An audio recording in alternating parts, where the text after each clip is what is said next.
8 नवंबर 2020 को प्रधानमंत्री नरेंद्र मोदी द्वारा घोषित नोटबंदी या विमुद्रीकरण के 4 वर्ष पूरे हो गए हैं। काले धन को समाप्त करने के उद्देश्य से उठाए गए इस कदम के कारण उस समय प्रचलित तकरीबन 86% मुद्रा असामान्य हो गई थी, यानी उसका कोई मूल्य नहीं रह गया था। प्रमुख बिंदु की माने तो 4 वर्ष बाद भी सरकार के इस निर्णय को लेकर आम लोगों की राय काफी बटी हुई है। कुछ लोगों का मानना है कि सरकार के इस कदम से काले धन को कम करने, अनुपालन बढ़ाने और अर्थव्यवस्था में पारदर्शिता को बढ़ावा देने में काफी मदद की है। वहीं आलोचकों का मत है कि नोटबंदी ने भारतीय अर्थव्यवस्था को काफी गहरे तक प्रभावित किया है और इससे नकदी पर निर्भर रहने वाले अधिकांश छोटे व्यवसायों को कठिनाई का सामना करना पड़ा था। विमुद्रीकरण को लागू किए जाने के पीछे मुख्यतः 3 उद्देश्य थे: काले धन को समाप्त करना, नकली नोटों के प्रचलन को समाप्त करना, डिजिटल लेन देन को बढ़ावा देकर कैशलेस अर्थव्यवस्था बनाना। नकली नोटों के प्रचलन को समाप्त करना सरकार द्वारा लागू किए गए विमुद्रीकरण का सबसे बड़ा लक्ष्य था।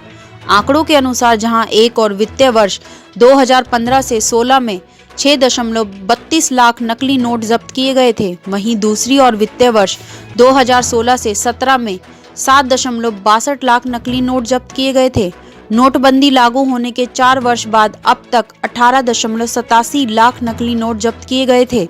रिजर्व बैंक की वर्ष 2019 से 20 तक की वार्षिक रिपोर्ट की माने तो विमुद्रीकरण के बाद के वर्ष में जब्त किए गए अधिकांश नोटों में 100 रुपये मूल्य वर्ग की संख्या सबसे अधिक है।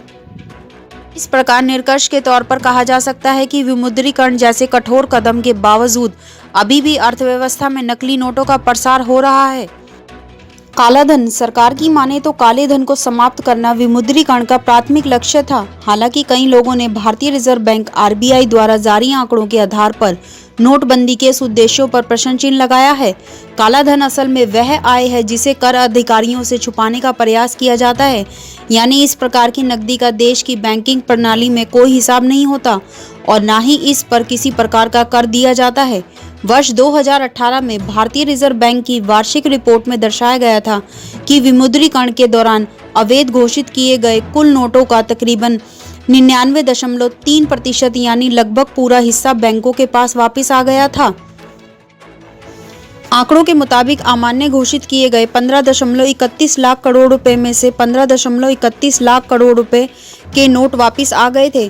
फरवरी 2019 में तत्काल वित्त मंत्री पीयूष गोयल ने संसद को बताया था कि विमुद्रीकरण समेत सभी प्रकार के काले धन को समाप्त करने के लिए उठाए गए विभिन्न उपायों के कारण 1.3 लाख करोड़ रुपए का काला धन बरामद किया गया था, जबकि सरकार ने विमुद्रीकरण घोषित करते हुए इस संबंध में तकरीबन 3 से 4 लाख करोड़ रुपए बरामद करने की बात कही थी।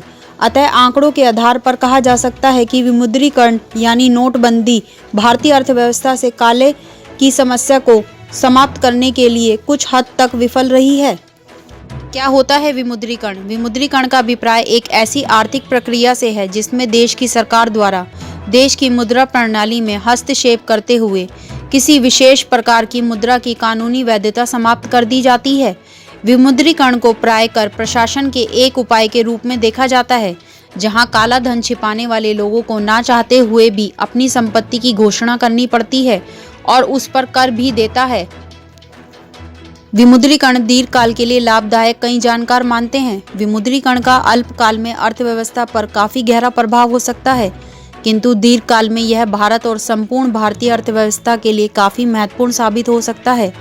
विमुद्रीकरण के निर्णय ने कुछ हद तक भारत में डिजिटल लेन देन को बढ़ावा देने में महत्वपूर्ण भूमिका निभाई है।